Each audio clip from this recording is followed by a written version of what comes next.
Welcome to This is Real Life, a special program that came from the community meeting we had several months ago in reference to trying to get young people to understand that prison and jail is no happy place, that it is not the fun and the games that you think that it may be.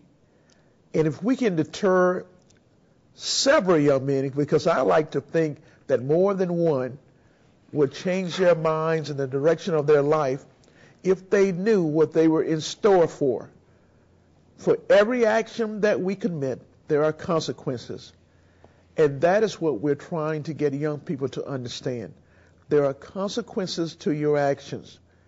And today we have a special group of guys who are here to talk about what jail is really like, what prison is really like, and do you really want to go there?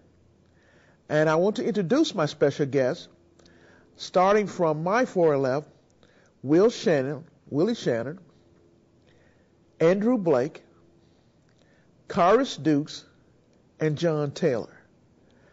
They're going to tell you about things that they know, not by what things that they've heard, but things they really know. And hopefully it will help someone change the direction they're headed into. Let me ask a question, and I'm going to ask each one of you to respond to the question. What did you go to jail for? Will? Well, I went to jail for, the first time I went for robbery, kidnapping. Second time I went for murder. Andrew? The first time I went was on a drug charge. Second, third, and fourth time was on drug charges. Then there was a time of possession of stolen property. And my last and final time was another drug charge that I was through. Karis? I had 2 counts of VOP. I had a possession with delivery intent to sell, and I had another possession charge, and also I had uttering a forged instrument. John? First time I went was for armed robbery. Second time was for grand theft auto. Third time was for grand theft. And the fourth time was for possession of cocaine. The question is, if you go the first time, why go the second time? Why come out and do the same thing over? Comes from the thinking process. Because of the thinking process, try to fit into a society that are called misfits in a sense. Because you it's not coming from your home bringing or your upbringing. Because I was brought up in a good family. It's just that I chose to start hanging with the guys on the streets and started feeling a part of, wanting to be a part of something that now I know is negative. But at the time I thought it was going with the Joneses, in a sense. Do you think that no one's going to catch you is why you end up doing certain things? I wouldn't think that. I just think about it's just trying to be sneaky, I suppose. You just try to be so sneaky. I don't even know. It's hard to explain. When you just do the crime, you're just trying to survive, I suppose. You're just trying to get what you need to get at that point in time. You ain't even think about nothing else. You're just trying to do what you got to do to survive. You're just probably going through a struggle or something. You're just trying to move on, but at the same time, you see it right there in front of you. That's an opportunity to try to make your life better, but in the end, it's not even making your life better. It's making it a lot worse. But like you said, you don't see it at that point in time until you actually did what you had to do. Andrew, you have not experienced the Charlie West Hotel or the dungeon, but you've had plenty of experience. Yes, I have. Volusia County Correctional Facility in Daytona Beach.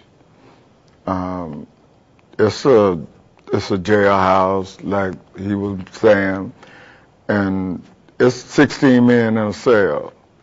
And two of those cells has one man. But then the jail changed, and they put an extra bunk in the cells that had one bunk. Then there were extra bunks put in the day room where there was only one TV. We used to walk to the child hall, to the cafeteria. As time progressed, they changed that and started feeding you within the cell.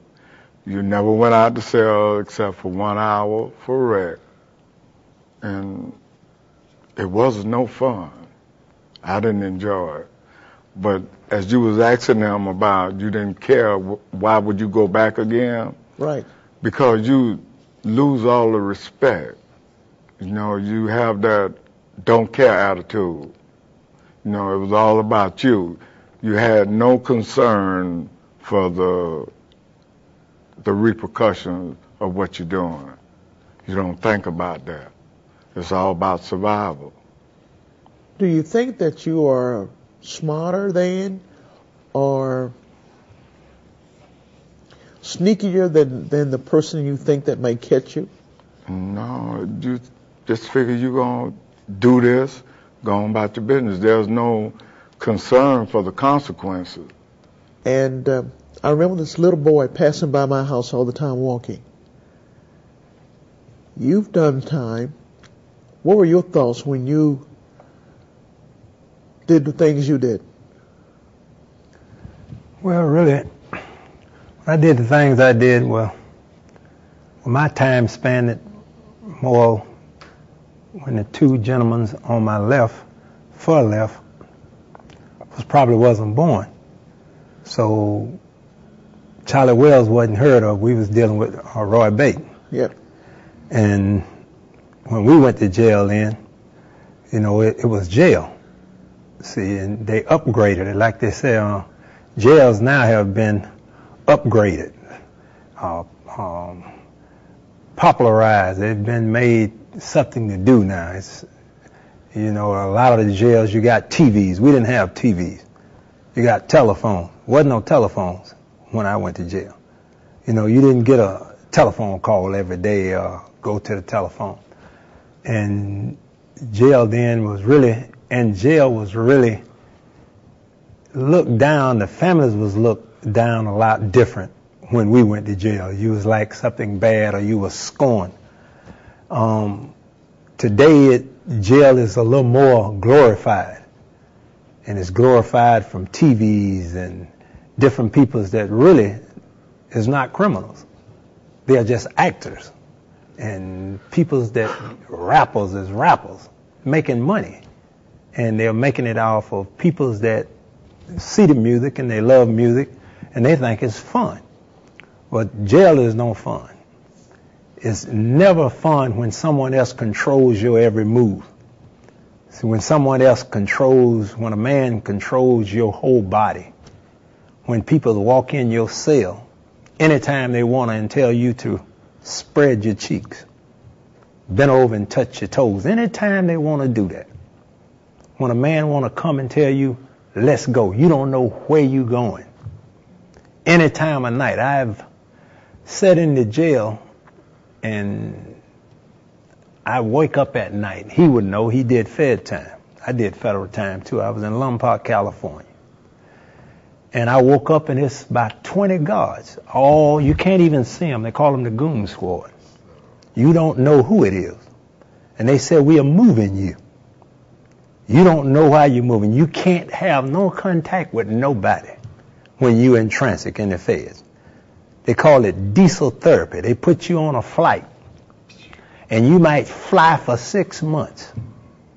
You can't call your family, nobody, just because you might have said something wrong to a guard, or you might have was hanging with a crowd they don't like.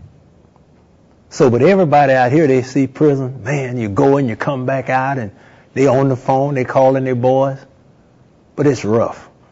I mean, real rough. And any man, it's have to be, you can't have no education period. And that's the only thing that can, knowledge. If you don't have knowledge of what's going on today, you keep repeating prison and lack of knowledge. And that's why I see that schools and people like yourself, counselors, people that's on the beat. See, you don't, I see you, they say, Gwen Brown is a city councilor. But see, you's a beat walker. You go to people's houses. You sit up under the trees. See, that's where you met me at a fish stand. Me and my little boy was getting a fish sandwich. That's how you met me. Other than that, you probably wouldn't have saw me. And I agreed to come here. But prison, I look at my young brother here. He did about 10, 11 months. 9 months. I did 5 years in a one-man cell. He know about it. 5 years in a one-man cell. Came out 1 hour a day. That was in Leavenworth. Not Fort Leavenworth. That was for the military. I was in Leavenworth, the one that Michael Vick was at. And we come out. But these people, whenever, I'm talking about, just like me and him might speak today, and he might even say, what's up, Black? Man might not even like it, just because I call him Black. Yeah. Or what's happening, partner? What you call him partner for? Whatever. And they roll in on you that night. Make you touch everything in the cell. You don't hear it out here. They don't tell the stories. They beat you close to death. They have what they call, they come in with a camera. And they'll tell you to cuff up. And they got the cameras rolling when they tell you to cuff up. Yeah. But then if you say you refuse, they cut the cameras off. They cut them back on after. But they beat you about to death. And anybody out here talking about going to prison, believe me, I don't want to see them. I don't want to be around them. I don't want to talk to them because I know that they're mentally disturbed. They're crazy. You got to be crazy to want to go to a place like that. I've really done it from both sides of the table. I'm an ex-heroin addict, 20 plus years, ex-crack addict, 15 plus years. And right now I'm working on 5 years of sobriety. And now I look back at my life and realize that I was crazy for even wanting to do that. I guess wanted to be part of the in crowd. You want to be part of something, just like the guys tattooing. You know, everybody want to do, you know, he doing drugs. You want to hang on the corner, you got to do drugs. If you don't have no knowledge, you might go anywhere. If you're a dumb person, you can sit here and say, I won't go to prison, but you won't know how to stay out. Prisons they're roadblocks. And if you don't have nothing up here, prison is probably your easy shot. You might be killed or whatever because you don't know where to walk. You don't know where to go. You don't know where to stop. So we gotta get out, myself, I try constantly, any chance I get to try to teach somebody something because I owe somebody. I owe.